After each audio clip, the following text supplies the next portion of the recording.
Magandang umaga mga kabahedor. Nandito tayo sa Kabangkalan. So, punta muna tayo ng Dangkalan, Ilog. May kliyente tayo. So, dito ang Kabangkalan mga kabahedor. Ganda na sulit na Kabangkalan, oh. Pinapurman nila ng flag.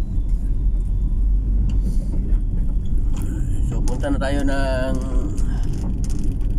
Dangkalan sa bayan ng Ilog mga kabahedor.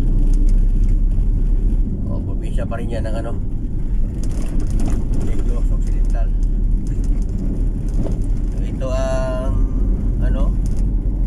highway papuntang Ilog.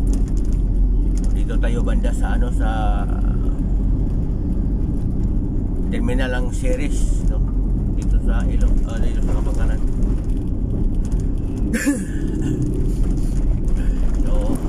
Ngayon tinitingnan ko rin ang mga social media kabahedor.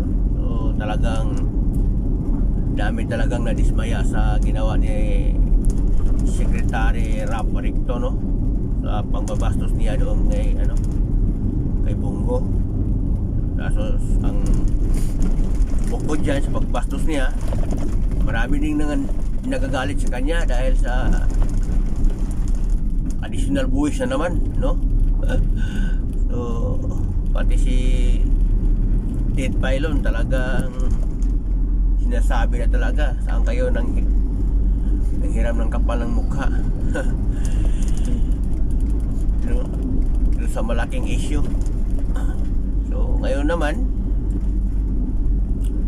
napakalaking issue talaga yung nakawan ngayon sa gobyerno, Pero ngayon naman kita naman doon naman sa bagong ombudsman, iba na naman yung pinatahak. Duterte na naman ulit. O talaga naman tinutukan naman si BP Sara.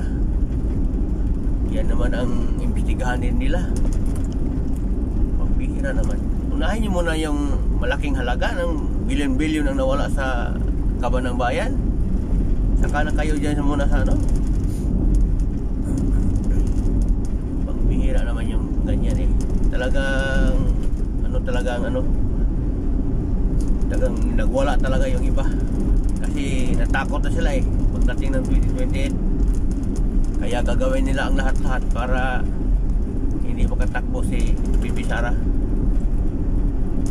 Grabe talaga napakadumi talaga ng mga politiko na ngayon.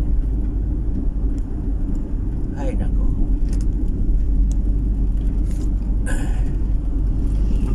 dami na nga pirang nawala. Paghahanap pa ng panghingi pa ng ng buwis na naman ulit para nakawin na naman natin nanakawin na naman nila. Talaga naman hindi ko maintindihan itong administrasyon na ito.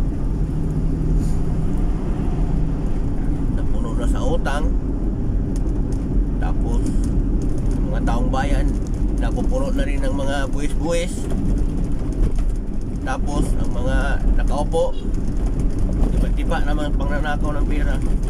Talaga naman tong taong bayan ang talaga pinahirapan nila.